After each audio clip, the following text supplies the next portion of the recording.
Morning students, how are you? कैसे हो आप लोग? उम्मीद करता हूँ आप लोग अच्छे होंगे, घर पे होंगे, आप लोग स्वस्थ होंगे। सो आज का हमारा जो टॉपिक है that is the kinetical molecule theory of gases, और उसके अंदर हम kinetical molecular theory of gases के पोस्टुलेट्स के बारे में डिस्कस करेंगे। सबसे पहला जो पोस्टुलेट है बेटा, क्या पोस्टुलेट है कि जितने भी गैसेस हैं अपने पास, जितनी भी गैसेज हैं, सभी गैसेज स्मॉल पार्टिकल्स और large number of small particle से मिलकर बने। क्लियर आप लोगों को? दूसरा बेटा, सभी गैसेस पार्टिकल्स के बीच के अंदर, सभी गैसेस पार्टिकल्स के बीच के अंदर लार्ज डिस्टेंस प्रेजेंट है, लार्ज इंटरमोलिकुलर डिस्टेंस प्रेजेंट है, लार्ज इंटरमोलिकुलर डिस्टेंस प्रेजेंट है।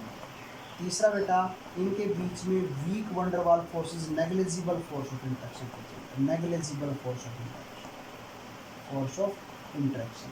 ये बेटा क्या करते हैं, आपको पता है, गैस के जितने भी पार्टिकल्स हैं उन सभी पार्टिकल्स की डिफरेंट डायरेक्शन के अंदर डिफरेंट वेलोसिटी, डिफरेंट डायरेक्शन के अंदर क्या बेटा, डिफरेंट वेलोसिटी।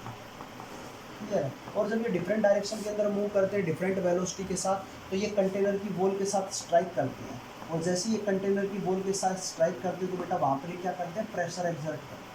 क्या एग्जर्ट करते हैं? प्रेशर एग्जर्ट करते हैं। क्लियर आप लोगों को? इनके ऊपर ग्रेविटेशनल फोर्स का कोई भी वर्क इफेक्ट नहीं करता। ग्रेविटेशनल फोर्स यहाँ पर इन गैसेस पार्टिकल्स के ऊपर वर्क नहीं करता है। क्लियर आप लोगों को?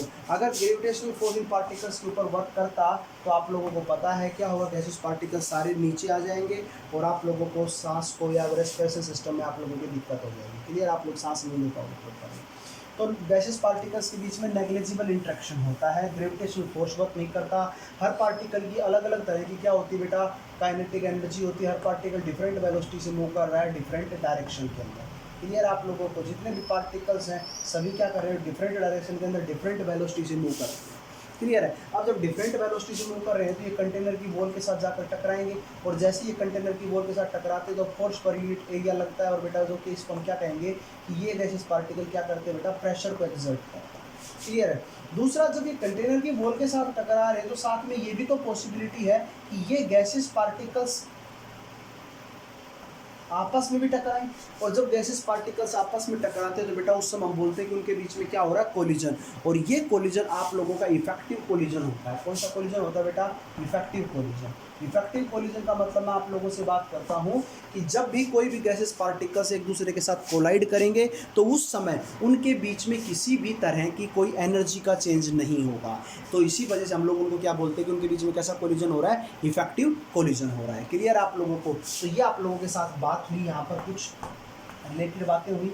चलो तो और बात कर ले, तो और भी इसके पोस्टुलेट्स हैं।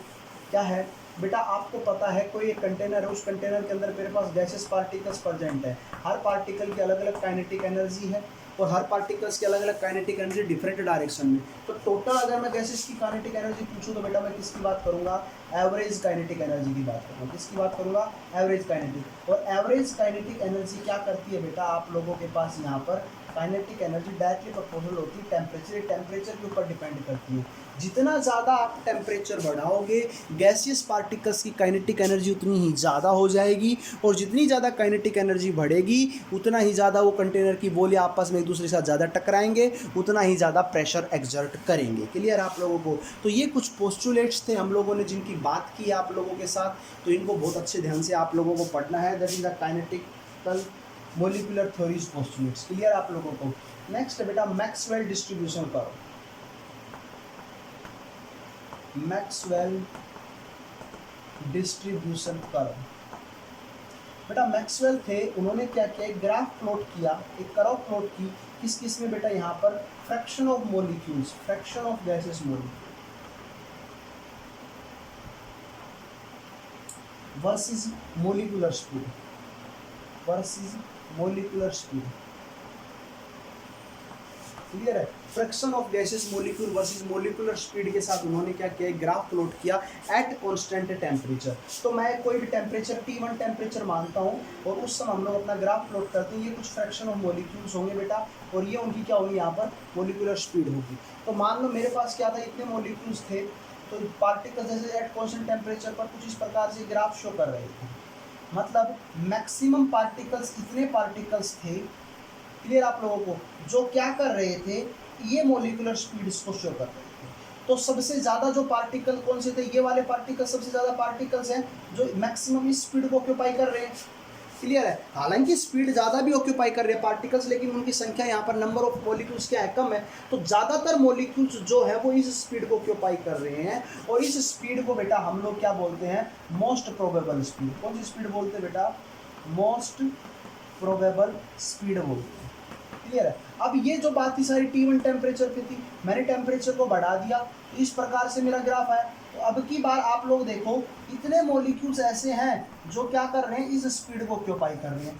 समझ में आया आप लोगों को, सही है भाई। तो इस प्रकार से हमारे पास इतने मॉलिक्यूल थे जो इस स्पीड को ऑक्यूपाई कर रहे थे। तो मैक्सिमम स्पीड कितने मॉलिक्यूल्स, सबसे मैक्सिमम इतने मॉलिक्यूल, तो मैक्सिमम स्पीड मैक्सिमम मॉलिक्यूल्स द्वारा जो ऑक्यूपाई की जाती है वही हमारी क्या कहलाएगी बेटा, मोस्ट प्रोबेबल स्पीड कहलाएगी। तो T2 टेम्परेचर पर ही होगा। तो मैं कहता हूँ T2 is greater than T1। तो T1 टेम्परेचर पर आप लोगों की जो स्पीड इतने मॉलिक्यूल्स की थी और वो स्पीड कम थी। T2 मॉलिक्यूल टेम्परेचर बढ़ा दिया है तो देखो मॉलिक्यूलर स्पीड बढ़ गई, और मैंने आप लोगों को बताया था कि एवरेज काइनेटिक एनर्जी टेम्परेचर के साथ बढ़ जाती है, और ये हमारी मोस्ट मैक्सवेल डिस्ट्रीब्यूशन कर्व के बारे में हम लोगों के पास बात होती है। क्लियर आप लोगों को। नेक्स्ट चलते हैं थोड़ा सा और आगे, that is kinetic gas equation. उसको हम लोग देख लेते हैं क्या होती है।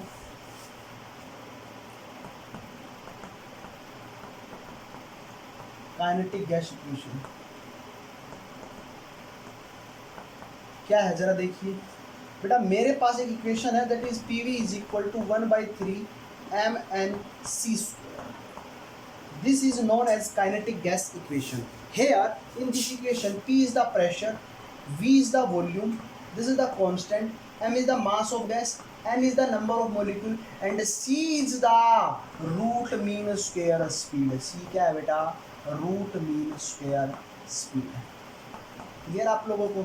तो मैं अगर इस इक्वेशन का यूज करूं तो आप लोगों को क्या लिख सकता हूँ, 3PV M into N is equal to किसके बराबर, C²। M इंटू एन को मैं क्या लिखता हूँ बेटा, बड़ा M, वो कैपिटल है, मोलिकुलर मास। तो C किसके बराबर हो जाएगा, रूट 3PV बाई किसके बराबर हो जाएगा, C के बराबर हो जाएगा। आपको पता according to ideal gas equation PV किसके बराबर होता है, RT के।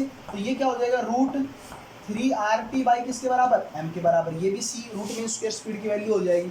नेक्स्ट आपको पता है मास बाई वॉल्यूम किसके बराबर होता है, डेंसिटी के। लेकिन अब वॉल्यूम बाई मास है तो किसके बराबर हो जाएगा, √3PV बाई D। ये भी किसके बराबर हो जाएगा बेटा, C के बराबर हो जाएगा। तो हम कह सकते हैं कि ये तीन मेरे पास फॉर्मूलाज हैं C की वैल्यू को कैलकुलेट करने के लिए, that is the root mean square speed. So by using this equation we can easily calculate the root mean square speed. Okay, so ये हमारे पास इक्वेशन थी। नेक्स्ट बेटा आप लोगों को मैं दो तरह की इक्वेशन बता चुका हूँ। एक अपने पास दो तरह की स्पीड बता चुका हूँ। एक अपने पास होती है molecular most probable speed, most probable speed, जिसको बेटा हम लोग अल्फा से डिनोट करेंगे। दूसरा है रूट मीन स्क्वायर स्पीड, जिसको हम लोग C से डिनोट करेंगे। रूट मीन स्क्वायर स्पीड जिसको हम लोग C से डिनोट करेंगे। और एक बेटा मेरे पास होती है एवरेज स्पीड, जिसको हम लोग V से डिनोट करेंगे। क्लियर आप लोगों को। तो ये तीन तरह की हम लोगों ने स्पीड देखनी है।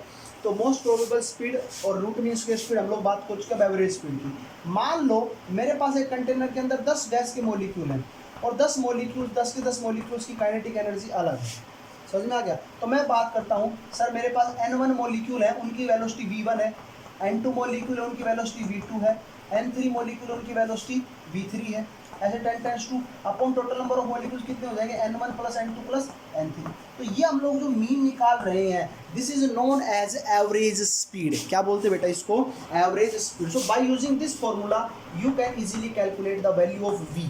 आप V की वैल्यू कैलकुलेट कर सकते हो। और V is also calculate a formula that is 8RT/πm।